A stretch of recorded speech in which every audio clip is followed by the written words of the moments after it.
그런 부분에서 악마의 편집은 없었지만 개인적으로 아쉬운 건 있었다라는 생각이 들었죠.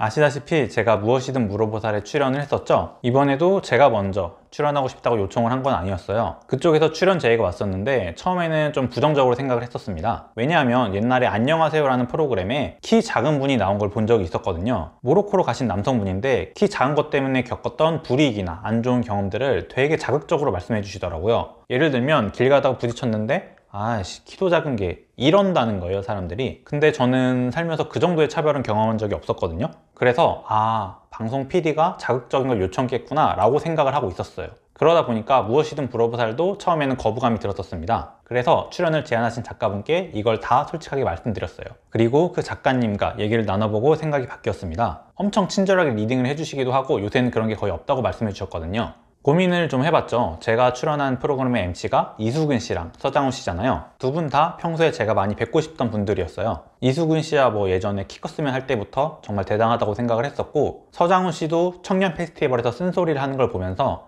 정말 노력해본 사람만이 할 수 있는 말이다 라고 생각을 했었거든요. 두 분 다 멋진 인생을 살고 계시는 인생 선배님이다 라는 생각이 있었고, 그분들께 인생 상담을 받고 싶다 라는 마음으로 출연을 결정하게 됐었습니다. 서로가 윈윈이라고 생각을 했어요. 그 프로그램 입장에서는 나름 자극적인 소재로 시청률을 올릴 수 있고, 제 입장에서는 평소 존경심이 있던 분들한테 인생 상담을 받을 수 있으니까요. 근데 생각보다 상담 시간이 진짜 짧았어요. 저는 진짜 심리 상담 같은 거를 생각을 하고 갔었거든요. 근데 상담이라는 거는 컨텐츠 주제일 뿐이고 메인은 확실히 방송이더라고요. 제가 뭔가 한마디를 하면 두 분께서 막 좋은 얘기를 해주시다 보니까 저에 대해서 그리고 제 생각에 대해서 온전히 다 말씀드리기 전에 촬영이 끝났습니다. 와인바 운영했던 얘기를 할 시간도 없었고, 제가 지금 어떤 생각을 가지고 어떤 일을 하고 있는지도 말씀드릴 시간이 없었어요. 이제 그런 부분에서 악마의 편집은 없었지만 개인적으로 아쉬운 건 있었다라는 생각이 들었죠. 사실은 그쪽에서는 방송이기 때문에 그렇게 한 게 맞아요. 제가 오히려 너무 많은 것을 기대하고 갔던 겁니다. 제가 생각이 짧았죠.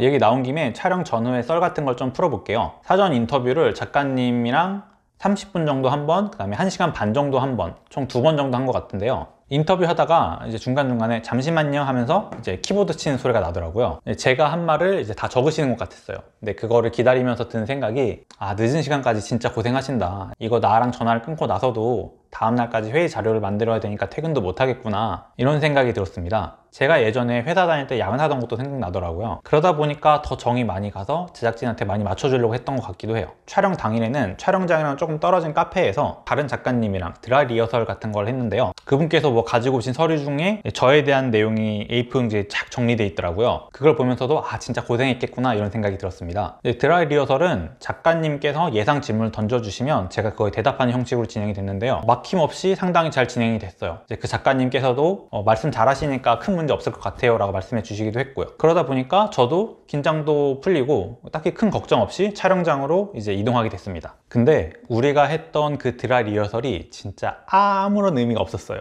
딱 이름이 뭐야?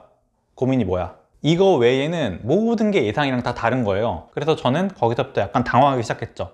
촬영 망했다, 이 생각이 들기 시작했어요. 그 와중에 서장훈 씨가 위압감이 장난이 아니에요. 진짜 이만하신 분이 막 혼내시는데 정신이 없더라고요. 그래서 촬영이 정확하게 어떻게 진행됐는지는 기억이 잘 안 나요. 이수근 씨께서 자기 아들 얘기해 주시면서 위로해 주시는 것도 기억나고, 키 컸으면 할 때 작은 분들이 막 고민 상담을 하러 왔었대요. 그 얘기도 좀 해주셨던 것 같고, 그렇게 진행되면서 다른 스태프분들께서 웃으셨던 걸 보면 그렇게 또 나쁘진 않았던 것 같긴 해요. 근데 뭔가 정신이 없었어요. 정신없이 진행되다가 이제 정신 차릴만 하니까 이제 촬영이 끝나가는 거예요. 제 얘기를 많이 못한 것 같기도 하고 약간은 오해가 있는 것 같기도 한데 어쩌겠어요. 다음 사람이 기다리는 것 같은데 일단은 자리를 피해야지. 일단은 촬영장 밖으로 나와서 안내해 주신 대로 이동을 했어요. 거기서 잠깐 기다리고 있으니까 아까 같이 드라이 리허설 했던 담당 작가분께서 오셔가지고 후기 인터뷰를 한번 찍겠대요. 근데 그때 이미 약간 멘탈이 나가 있는 상태라서 정신이 없어가지고 어떻게 말하는 게 좋지 라는 생각을 못하고 그냥 생각나는 대로 솔직하게 적고 말을 했거든요. 근데 거기에 원래는 뭐라고 적었었냐 하면은, 제작진분들 너무 감사합니다. 카메라에 나오지 않는 분들의 고생이 정말 많다는 걸 알게 됐습니다. 고생 많으셨습니다. 뭐 이런 식으로 말을 했어요. 근데 그렇게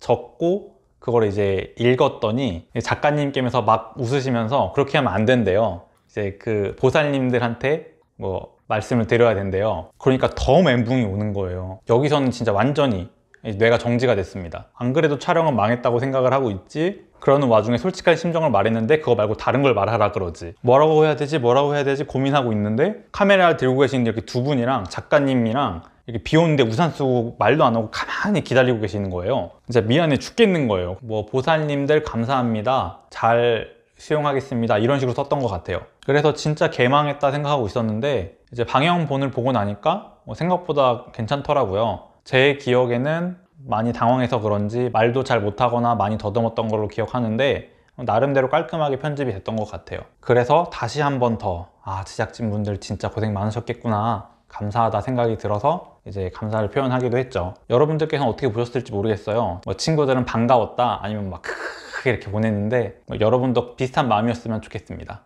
방송 후기는 여기까지고요. 간단하게 제 근황을 말씀드릴게요. 근황은 새로 찍었습니다. 그것이 근황이니까요. 저는 주말에는 자금키 상담을 하는 평범한 회사원, 개발자로 지내고 있습니다. 벌써 반년 정도 되어가는 것 같아요. 나스닥에 상장된 외국계 기업을 다니고 있는데요. 같이 일하는 사람들이 정말 좋아서 매일 즐겁게 일하고 있습니다. 왜 하던 유튜브 계속 안 하시고 회사원으로 지내시나요? 쉬어가는 기간이 반드시 필요하다고 생각을 했습니다. 오래전부터 저를 봐주시던 분들은 아시겠지만 키 수술을 하고자 했던 가장 큰 이유 중에 하나는 제 뇌에서 키에 대한 생각을 아예 없애버리기 위함이었어요. 그런데 그 과정을 공유하다 보니까 구독자분들이 생기고 그 감사한 분들께 가치를 드리려고 하다 보니 오히려 예전보다 키 생각을 더 많이 하게 됐습니다. 그러던 와중에 안 좋은 소리도 많이 듣고 이런저런 고민을 갖고 이수근 씨를 찾아뵀는데 이수근 씨도 그러더라고요. 이제는 키 생각에서 좀 벗어나라 라고요. 그게 되게 크게 와닿았어요.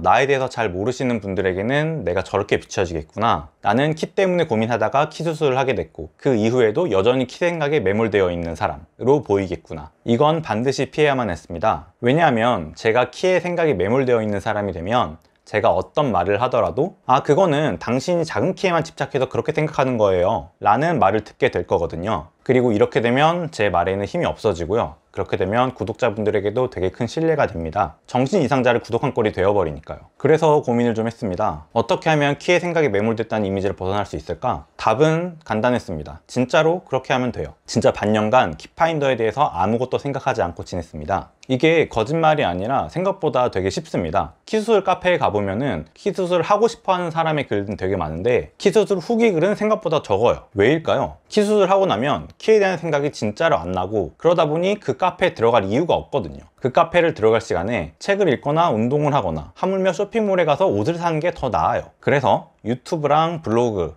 관리를 거의 안 하면서 예전에 저로 평범하게 지냈었습니다. 그리고 지금 말씀드린 이유 외에 한 가지 더 이유가 있습니다. 그냥 솔직하게 말씀을 드릴게요. 현타가 좀 왔었어요. 유튜브를 하면서 계획하고 있는 게 진짜 많았었어요. 궁극적으로는 작은 키 관련된 일을 하면서 여러분께 가치를 드리고 그에 응당하는 대가를 받고 그렇게 내가 좋아하는 일을 하면서 행복하게 살고 싶었는데 생각보다 많은 질타를 받다 보니까 즐거움보다는 회의감이 더 많이 들더라고요. 굳이 내가 욕을 먹어가면서 이 힘든 일을 해야 하나? 난 이미 키 수술도 했고 키에 대한 생각도 잘 안 나겠다. 평범하게 먹고 사는 게 불가능한 것도 아니겠다. 진짜 이 키 관련 콘텐츠를 할 이유가 아무것도 안 느껴지는 거예요. 게다가 뭔가 할수록 안 좋은 쪽으로 흘러가는 느낌이 들었습니다. 그래서 쉰 것도 있어요. 사실 이거는 제 잘못이 크죠. 제가 좀 더 깔끔하게 정리해서 잘 말을 했더라면 여러분께서 기분 나빠지 않았을 거고 그러면은 원래 꿈꾸던 대로 윈윈이 될 수 있었거든요. 제가 부족한 주제에 잠시 현타가 와서 쉬었습니다. 정말 죄송합니다.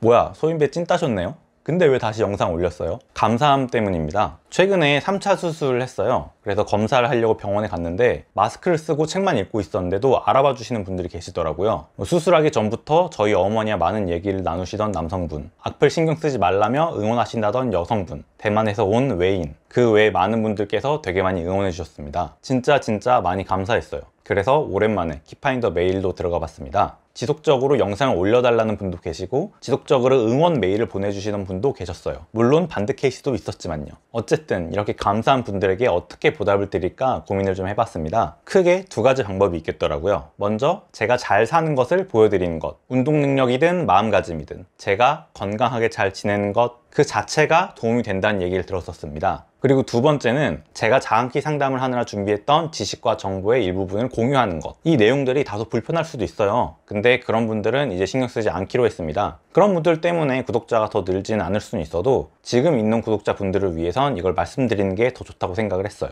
2024년 갑진년에는 조금 더 많이 찾아뵙도록 하겠습니다. 다소 느릴 수는 있어도 멈추지는 않을 거예요. 키 관련된 얘기는 기본이고요. 일반적인 고민 상담 얘기도 해드릴게요. 광고 제의 들어오는 것 중에 재밌어 보이는 게 있으면 그런 것도 해볼 생각입니다. 많은 걸 해볼게요. 168cm가 된 평범한 남자의 생각을 들려드리도록 하겠습니다. 계속 와주셨으면 좋겠습니다. 저는 여러분들이 진짜 좋아요. 새해 복 많이 받으세요. 또 봐요.